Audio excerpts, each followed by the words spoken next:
I'm going for a walk. Nothing special, just an hour from here to Pasir Ris. But an hour is actually the perfect amount of time to tell a story. So while I walk, I want to talk about relationships, the work they take, the loneliness we don't admit to, and how I met my husband on a dating app after almost giving up. The walk is just space, time to think out loud.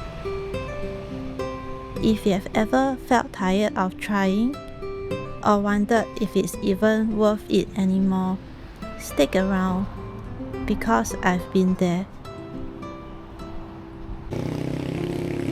I didn't date at all in my teens or early 20s. I wasn't attractive, wasn't looking. I was focused on work, repaying my university loans as fast as possible. After work, a few times a week, I went to the gym. I did a few races. My best was a 2XU half marathon. Not fast, but I ran steadily without stopping. I was proud of that. Every day was basically home, work, gym, home, or without the gym. And honestly, I thought I was fine. But then I'll be walking home like this, and the quiet just felt heavy. So when I turned 26, I started thinking I should put some effort into finding a partner. I tried dating apps, Tinder and OkCupid, and man, was it exhausting. Some people say Tinder is just for hookups. I think intention matters more. Yes, it's visually driven. Two people need to find each other pleasant to look at.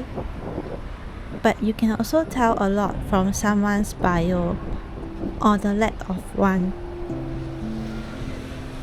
I met my first potential boyfriend there. He was easy to talk to. We kept conversations going. We met in person, went out on weekends. He even came to my workplace to have dinner after work. I thought that was really sweet. I was upfront from the start. I wanted a serious relationship, and I wanted to save sex for marriage. Then he told me his hands and feet were hurting from gout, and suggested I come to his house instead. I hadn't known him long, and I wasn't comfortable going over, worried it might turn into something I wasn't ready for. I agreed to meet at a coffee shop near his block instead. We had dinner, chatted, and I went home. For a while, I thought that might work. He held my hand. Unofficially, he became my boyfriend. I remember him sending me home once, and as I was leaving, he leaned over and gave me a big, wet kiss. Totally caught me off guard. Later, I think I rejected another invitation to his house. It felt like he wanted sex, and I wasn't ready for that, especially so early. Eventually, he replied less and less, then stopped altogether. I was disappointed, but I knew I had to move on.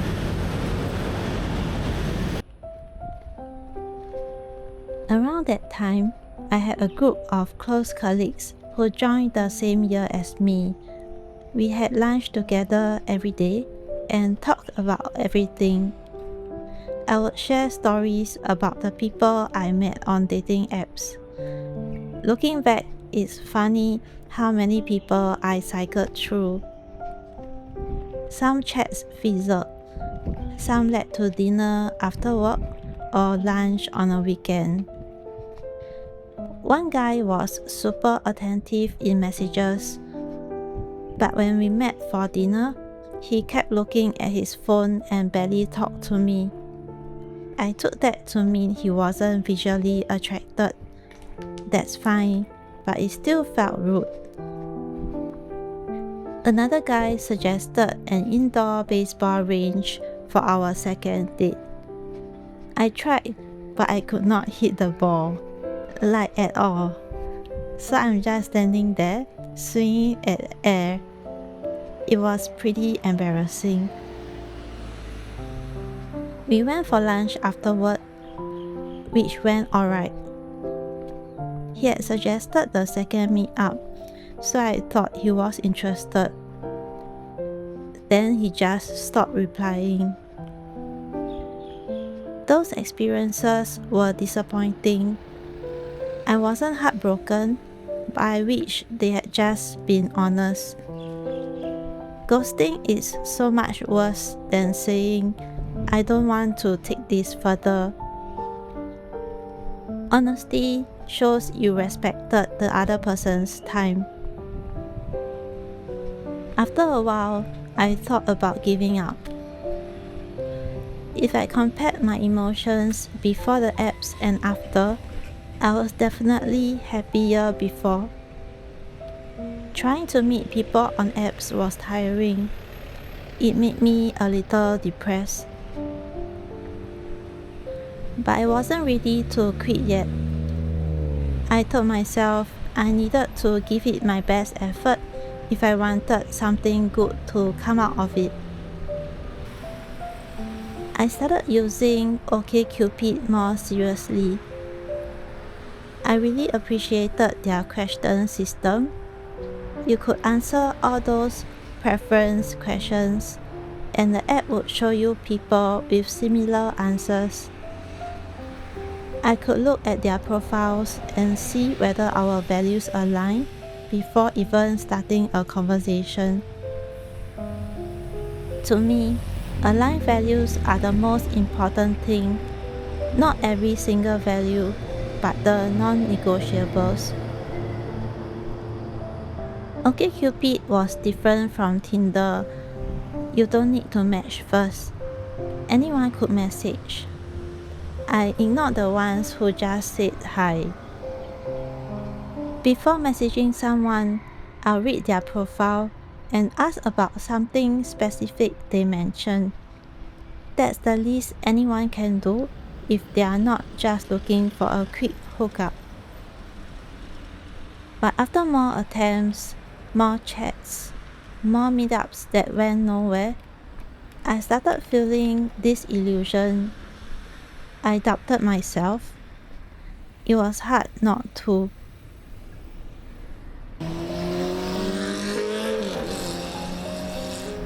Then someone reached out on OkCupid.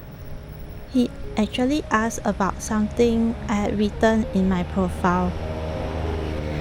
We started chatting. He was consistent, always replied. Not always immediately, sometimes the next day. We were all busy and tired after work.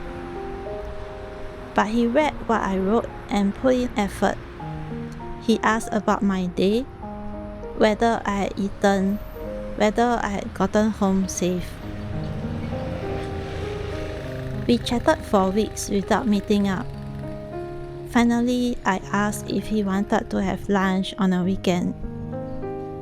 I didn't want to delay too long. I had learned how different people can be online versus offline. We met for ramen, and I remember it was the first time anyone had smiled at me, looked at me, and actually paid attention to what I was saying. After lunch, we went for coffee and kept talking. I remember thinking, this guy smiles so much, and he actually looks at me when I talk. We kept chatting and met a few more times. One weekend, we went for a walk at McRitchie Reservoir. We found a shelter to sit down, and he put out sandwiches his mom had made for us. He had thought of that. Later, as we walked toward the MRT station, waiting at the traffic light, he looked nervous. He asked if I wanted to be his girlfriend. I couldn't find a reason to say no. Okay, I said, and started crossing the road. He seemed worried. Are you sure? He asked me, and I told him I was. Compared to naturally getting to know someone in daily life, this might seem hurried, but we had already talked about the things that mattered to us. Our values aligned. It wasn't rash. We could take the time going forward to see if we work out. The next time we met after work, we had dinner and walked around Marina Barrage. On the way back, he reached for my hand. I was so happy and so shy. We kept holding hands even in the hot, humid Singapore weather, palms sweating. Like every relationship, we had agreements and disagreements, but we worked through them each time.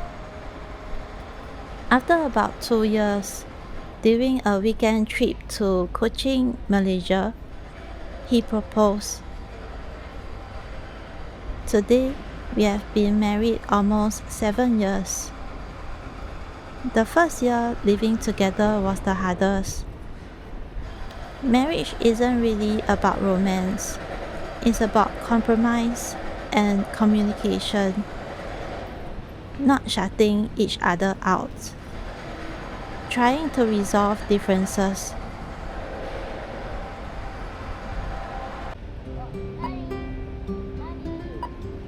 Some people have given up on dating apps.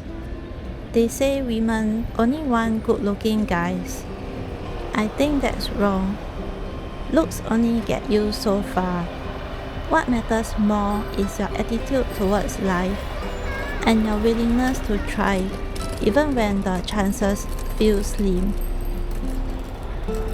And apps aren't the only way. There are interest groups too. Hiking, board games, all kinds of things. I've never tried joining one myself. As an introvert, I find it more comfortable to just walk alone. Thanks for walking with me today. If you have ever felt like giving up on finding someone, I get it. I almost did too. But don't decide tonight. Just take another step, and then another. I will see you next time.